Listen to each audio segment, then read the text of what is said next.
भारत ने ऑस्ट्रेलिया में सीरीज गंवा दी। बॉर्डर गावस्कर सीरीज भारत 3-1 से हार गया। तो स्वाभाविक तौर पर पोस्टमार्टम होगा, चीजें निकाली जाएंगी कि भाई हार की वजह क्या है। क्या है हार की वजह? आपको क्या लगता है क्यों हारी है भारतीय टीम? अगर हार की वजह को खंगालेंगे, टटोलेंगे, निकालेंगे तो इसमें जो सबसे बड़ी वजह निकल कर आएगी वो बल्लेबाजी निकल कर आनी चाहिए। फ्लॉप बल्लेबाजी भारतीय टीम की हार की सबसे बड़ी वजह है। स्टारडम, बड़े बड़े बल्लेबाज, रन मशीन, ऑस के बॉस, हिटमैन, हरफन मौला खिलाड़ी Jadeja, classic KL Rahul, Prince के नाम से जाना जाता है, शुभमन गिल, ऋषभ के ऋषभ पंती। क्या कुछ हुआ है इस सीरीज में? भारतीय बल्लेबाजी नहीं चली। टॉप स्कोरर के लिहाज से देखेंगे इस सीरीज में तो यशस्वी जायसवाल हैं, जिन्होंने 5 टेस्ट मैच की 10 पारियों में 391 बनाए। और सरप्राइजिंगली दूसरे नंबर पे नीतीश रेड्डी हैं, जो डेब्यू कर रहे थे। तो आप समझिए कि बल्लेबाजी कैसी रही होगी, कैसे बल्लेबाज फ्लॉप रहे हैं। नीतीश रेड्डी ने यहां पर एक शतक भी लगाया था, जो यादगार शतक था, और वो 298 रन बनाकर दूसरे नंबर पर सबसे सफल बल्लेबाज हैं। तीसरे नंबर पर ऋषभ पंत ने 255 बनाए। कुछ हेरोइक एफर्ट भी थे उनके, जिसमें आपने इस वाले टेस्ट मैच में जो 61 रन की पारी है वो आप कह सकते हैं। और उनको स्टूपिड स्टूपिड स्टूपिड वाला भी प्रकरण सुनना पड़ा था, जब उन्होंने अपना विकेट लूज किया था। रैम्प शॉट खेल रहे थे, स्कूप शॉट खेल रहे थे, जो भी आप कह लीजिए। लेकिन बल्लेबाजों की अगर बात की जाए तो भारतीय टीम फ्लॉप रही है ऑस्ट्रेलिया में, और ये सबसे बड़ी वजह है। विराट कोहली रन मशीन की बात की जाए तो मात्र 190 रन बने हैं उनके बल्ले से, 23 के एवरेज से, जो कि ऑस्ट्रेलिया में खूब चलते हैं। ऑस्ट्रेलिया गेंदबाज उनको खूब पसंद आते हैं, लेकिन यहाँ पर उनके बल्ले से रन नहीं आया, तो ये बड़ी वजह है। टीम इंडिया हारी है। जडेजा के बल्ले से रन की उम्मीद रहती है, गेंद और बल्ले दोनों से कमाल करते हैं, लेकिन यहाँ पर वो चले नहीं। 135 रन बनाए, और गिल को जब तक मौका मिला तो कुछ खास नहीं कर पाए, मात्र 93 रन बनाए। और सबसे जो चौंकाने वाला था वो था हिटमैन, भारतीय टीम के कप्तान रोहित शर्मा, मात्र 31 रन बनाए 6 के औसत से, और उन्होंने 3 से बाहर भी बैठने का फैसला कर लिया था सिडनी टेस्ट में। तो आप समझ सकते हैं कि किस तरीके से वो चीजें कौंध रही थी, वो चीजें उनको रौंद रही थी। और पूरी भारतीय टीम इस वजह से फंसी की फंसी रह गई इस पूरी सीरीज में, जहां बल्लेबाजी चली नहीं। क्रंच टाइम पर जहां रन बनाने थे, पार्टनरशिप बिल्ड करना था, आप देखिए ना, 200 का कांटा भी क्रॉस नहीं कर पा रही थी भारतीय टीम मैक्सिमम जगह पर। यहां भी इस टेस्ट मैच में पहली पारी में जहां 185 बनाया, दूसरी पारी में जहां बड़े स्कोर यानी कम से कम 250 का भी स्कोर होता ना, तो टीम इंडिया इस मैच को शायद जीतकर सीरीज ड्रॉ कर लेती। लेकिन यहां पर 157 रन बनाए और ऑस्ट्रेलिया को पूरा मौका दे दिया, जब बुमराह घायल हो गए और बॉलिंग करने के लिए नहीं आए। और जब बुमराह की बात निकली है तो दूसरे नंबर पर बुमराह ही रहेंगे। यानी बुमराह को साथ ही नहीं मिला, गेंदबाजों का साथ नहीं मिला बुमराह को। जहां बुमराह कमाल करते रहे, 32 विकेट लेकर इस सीरीज में सबसे ज्यादा विकेट लेने वाले, जहां उनकी गेंदबाजी से बल्लेबाजों के पसीने छूट रहे थे, पैर कांप रहे थे, दूसरी तरफ से जो गेंदबाजी हो रही थी वो रिलैक्स हो रहे थे ऑस्ट्रेलियाई बल्लेबाज। उनको लग रहा था कि ये मौका है वापसी करने का। तो भाई कितने गेंद फेंकेंगे, मैक्सिमम ओवर वो करने की कोशिश कर रहे थे। मैक्सिमम स्पेल बुमराह से करवाई जा रही थी, छोटी छोटी 6 से 7 स्पेल एक दिन में कर रहे थे। तो गेंदबाज भाई कितना करेगा गेंदबाजी। बुमराह को कहीं से कोई सपोर्ट, बहुत खास सपोर्ट प्रभावी तरीके से नहीं मिला।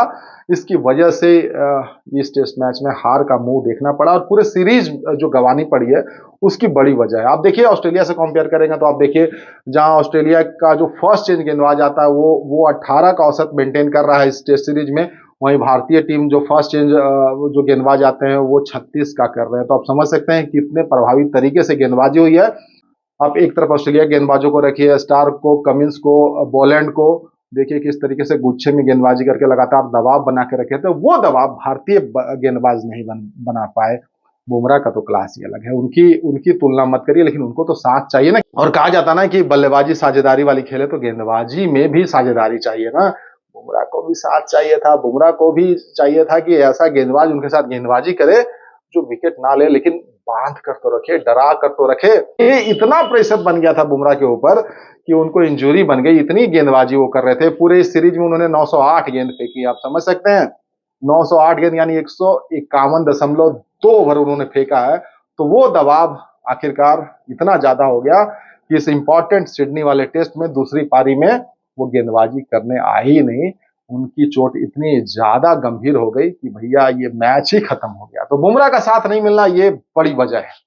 और तीसरी बड़ी वजह फिर से बल्लेबाजी की तरफ ही आते हैं, क्योंकि भैया आप उम्मीद तो करते हैं ना किसी भी बल्लेबाज से सबसे ज्यादा, तो सबसे ज्यादा उम्मीद आपने किससे की थी?